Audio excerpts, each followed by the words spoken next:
So you all know I'm a coach, and as a coach, when I see a player go off like Kyrie has done recently, I wonder about the defense. I also know we're in that stretch of the season where certain defensively challenged clubs are getting into IDGAF mode, knowing their season is over, while the good teams jockey for position and are making sure their stars carry them on their backs. It's a perfect storm for a guy like Kyrie to break 100% true shooting against the 23rd ranked defense and then light up the 22nd ranked D for 60 points in 35 minutes. Let's start with some of the bad defensive sequences. I know it's KD staring down the barrel of his very long gun, but what in the world possesses Terry Rozier to wander this far over from one pass away? What a way to let Kyrie frickin' Irving get going. This one is a little complicated, but keep your eye on Rozier once Irving kicks the ball to the corner. He finds himself on Drummond, so the defense should immediately scram him out of there like this.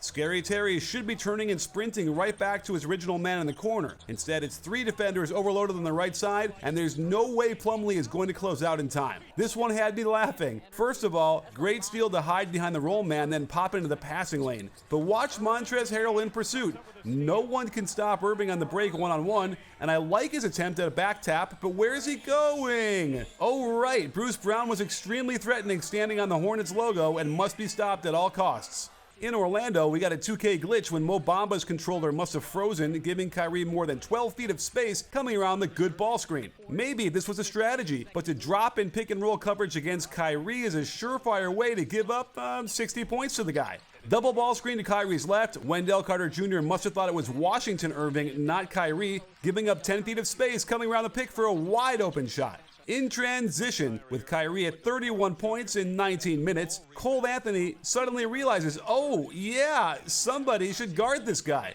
And in the fourth, Brett Zekas just steps out of the way, trying to reach in while Kyrie is teaching and coaxes the ball through the iron. All this bad defense doesn't mean Kyrie isn't the most skilled player in the NBA. I think he is. And there is plenty of evidence from these two games that this guy is operating on a completely different kind of patient than anybody else. First off, there are like 3 players in the NBA who can consistently hit threes without dipping the ball, and Irving gave us one in each game, almost trying to make the game harder for himself. This quick pin away catches the defense off guard. He doesn't cleanly get outside Plumlee, but the contact gets him out of the way for fear of fouling. Now check the finish. Most guards would try to power up with the right hand, but Kyrie splits his feet to jump and glide behind Rozier for the perfect lefty finger roll. The Nets were providing every accommodation for the test, as they clear out and let Kyrie oh so gently place his right elbow on Rozier's ear before stepping back into the midi. This could have been filed under the bad defense section despite the nice denial by Ball, but Martin doesn't know it's a switch, leaving poor PJ Washington at the Catholic school dance where the nuns force you to disco 6 feet away from each other.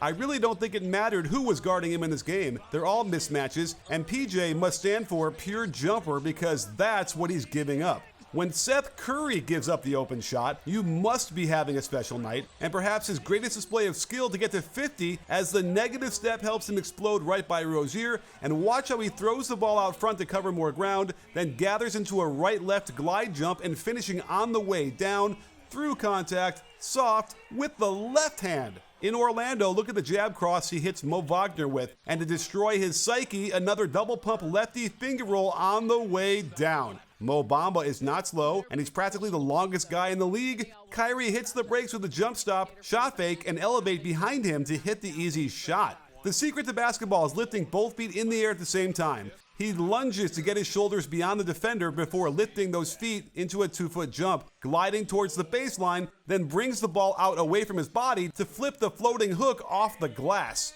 More Mo Wagner torture, who has to wait near the three-point line to dissuade Kyrie from pulling, but no way to backpedal fast enough to keep up, and I love the reaction to the call.